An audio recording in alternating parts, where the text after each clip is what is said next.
Bismillahirrahmanirrahim. Alhamdulillahi Rabbil Alamin. Wassalatu wassalamu ala ashrafil anbiya'i wal mursalin. Nabiyina Muhammadin wa ala alihi wa sahbihi ajma'in. Assalamualaikum warahmatullahi wabarakatuh. So insyaAllah, Al-Qiyamatus Sugra, at tiyatalakay na natin yung mga tanda ng pagdating ng araw ng paghuhukom, mga maliliit na tanda na nangyari na noon, na maaring patuloy na nangyayari ngayon hanggang sa hinaharap, o kaya paulit-ulit na mangyayari. So dito sa sumunod na tanda na natukoy sa mga hadith, wiladatul ummati rabbataha, ang pagsilang o pagpanganak ng nanay sa kanyang amo.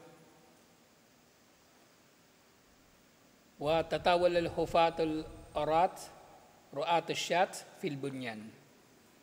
Pangalawa, yung pagpapataasan ng building ng mga pastol ng tupa na sila ay mga walang suot sa paa.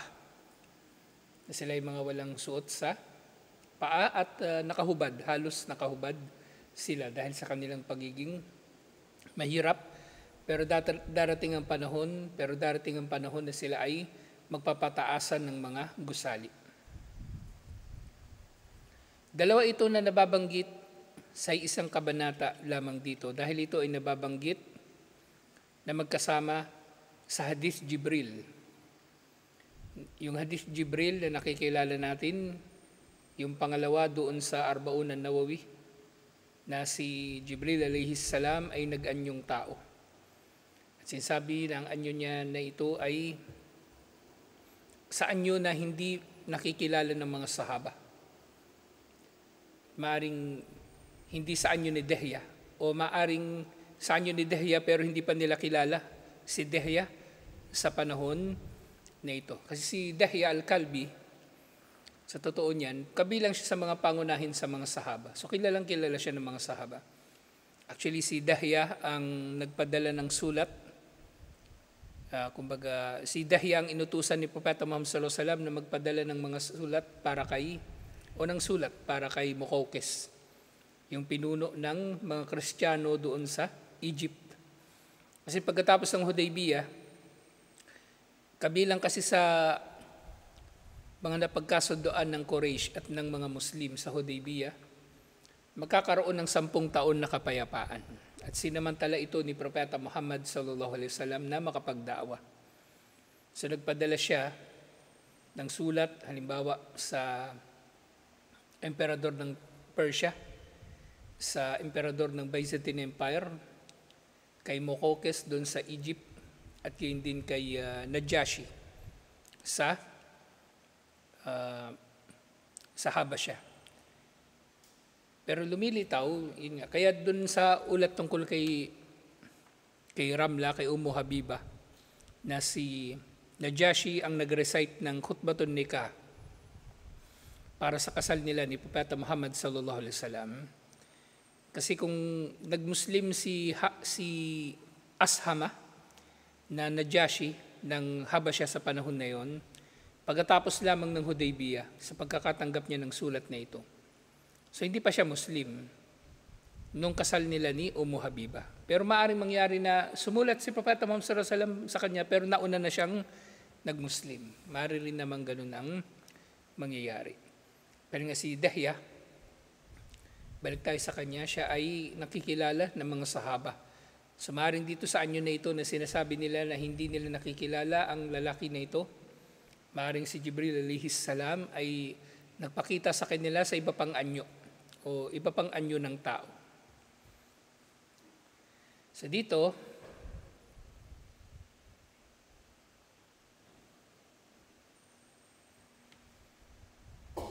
nga sa Hadith Jibril na tinatawag na magsabang nababanggit ang dalawa na ito. Iniulat ni Imam Muslim mula kay Umar bin Khattab radhiyallahu anhu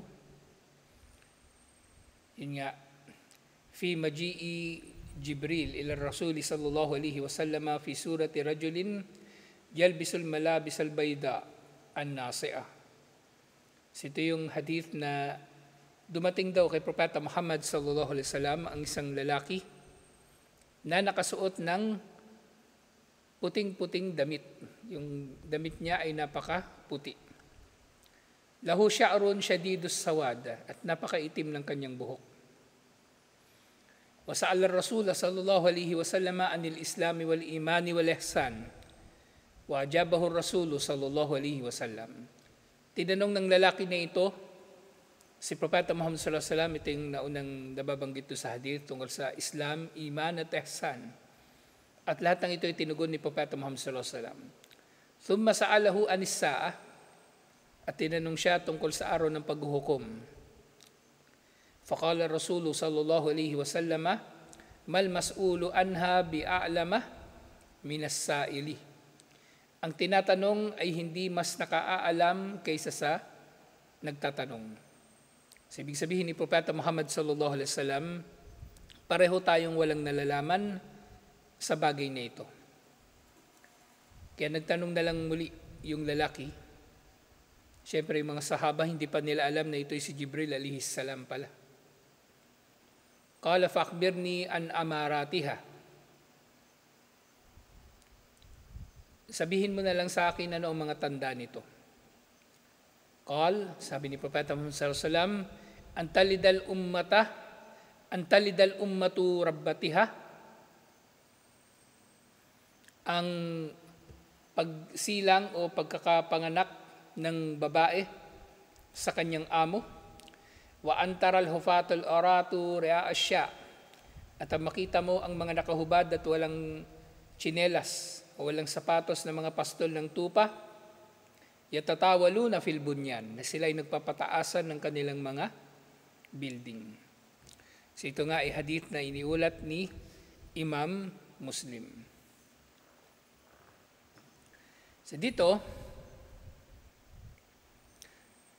karugtong na binanggit, warawa Ibn Abbas ijabatur Rasul sallallahu alaihi wasallama anis su'ali biqoulihi idza ra'aital ummata waladat rabbataha aw rabbaha.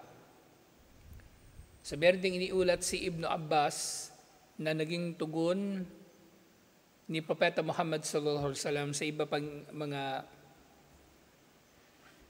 ulat ito. At ito ay nandun sa ulat ni Imam Ahmad. Yung naging reply ni Propeta Muhammad sallallahu alaihi wasallam ng tanda ng araw ng paghuhukom.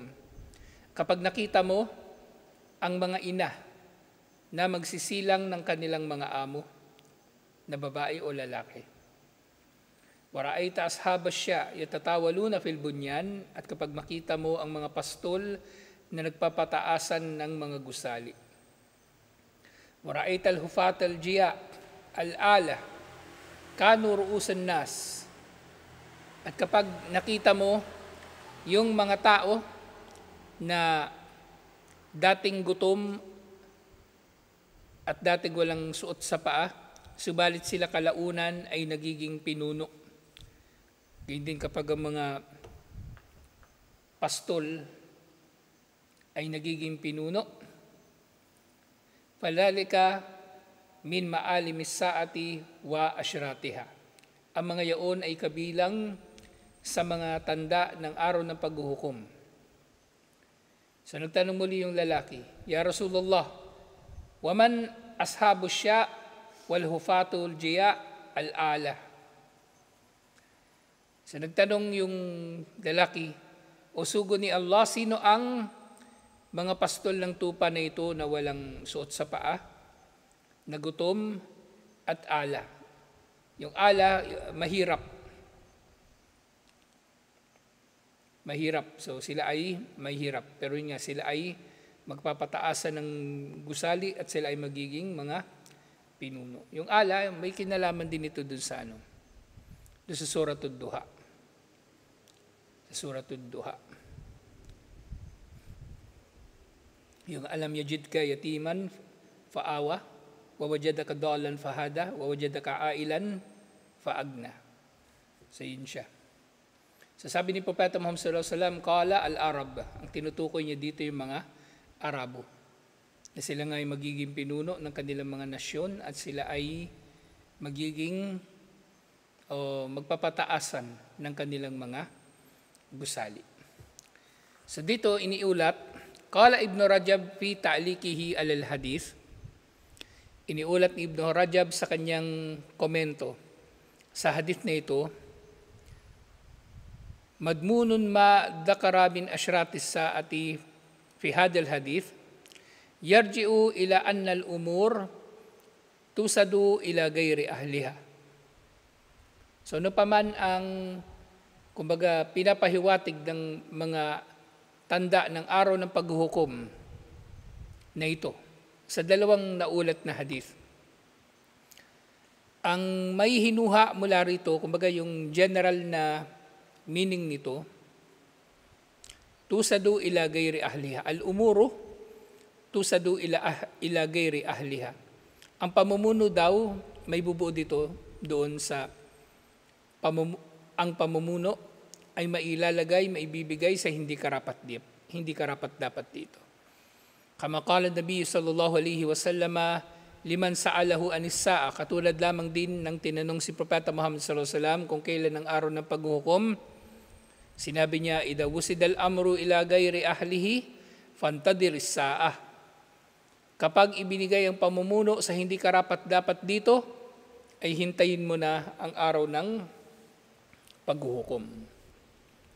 Fa idha sara al-hufatul oratul ru'a asya wa hum ahlul jahl wal hifa wal jifa ru'usun nas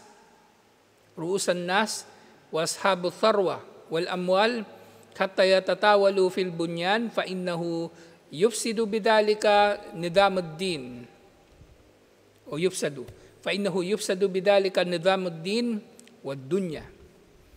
Kapag ang mga pastol na ito ng tupa na walang mga suot o walang mga tsinelas, na silang mga tao na ignorante at silang mga tao na mangmang, kumbaga, at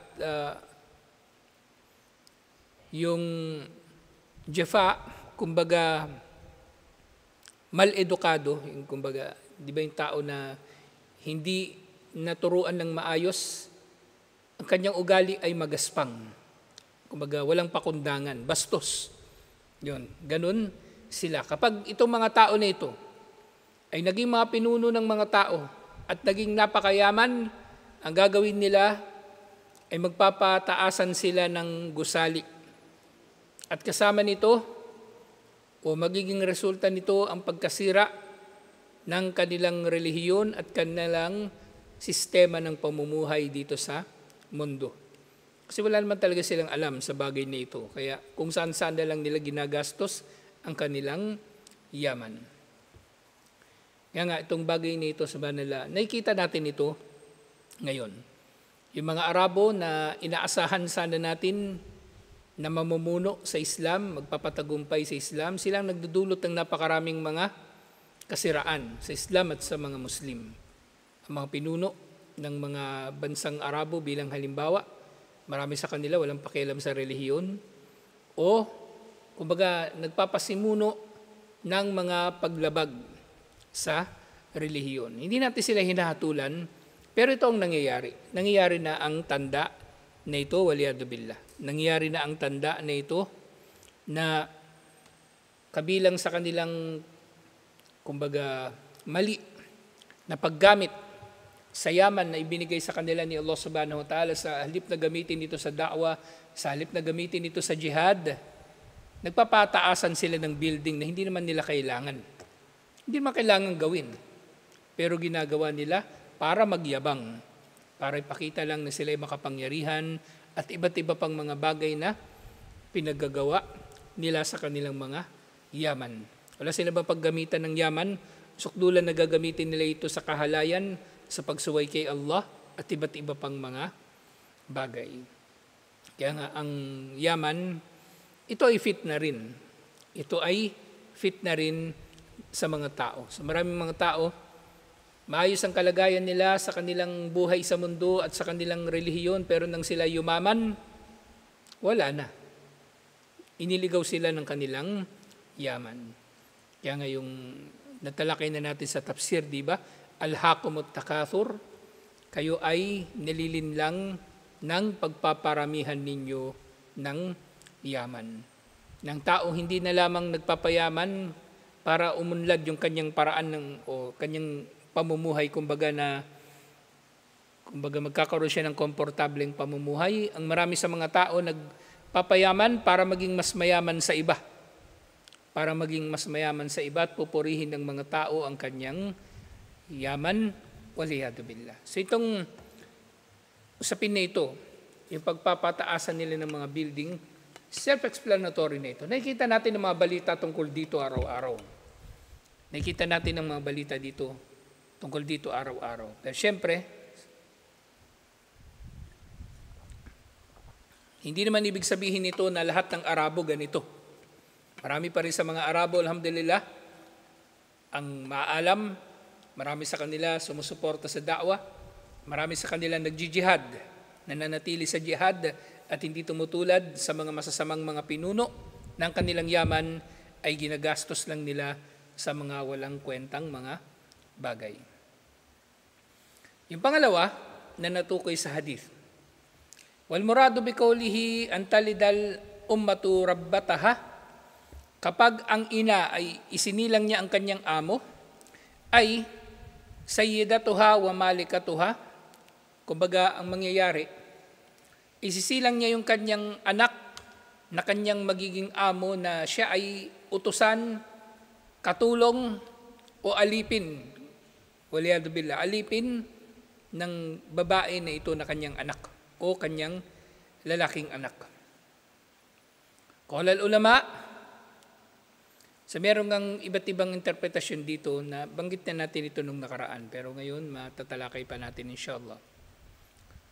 Qala al-ulama, huwa al-ikhbaru an kathrati as-sarari wa auladahunna fa in waladaha min sayyidiha bimanzilati sayyidiha lianna mal al-insan sairun ila walidihi wa qad yatasarrafu fihi fil hali tasarrufu al-malikin imma bitasrihi abihi lahu bil idin wa imma bima ya'lamuhu bi karinatil hal aw urfil istimal. So dito sinasabi ng mga scholar ng usapin na ito, yung tungkol dito, isa sa mga paliwanag nila dito, na mangyayari ito sa pagdami ng mga sarari. Yung mga sarari, yung mga babaeng alipin, na kumbaga sa pagdami ng mga futuhat, ng mga conquest ng mga Muslim, so dadami rin yung kanilang mga alipin, at syempre yung mga alipin na ito na babae, magkakaroon sila ng anak sa kanilang mga amo na Muslim na lalaki. Pero kung halimbawang ang babae na alipin na ito ay magkakaroon ng anak, ang kanyang anak ay malaya, hindi alipin. Kasi ang tatay niya ay malaya. Kumbaga mamalahin ng kanyang anak yung pagiging malaya ng kanyang ama. Dahil nga unang-una yung yaman ng ama ay mapupunta sa anak. At hindi pwedeng ang alipin ay magkakaroon ng ari-arian.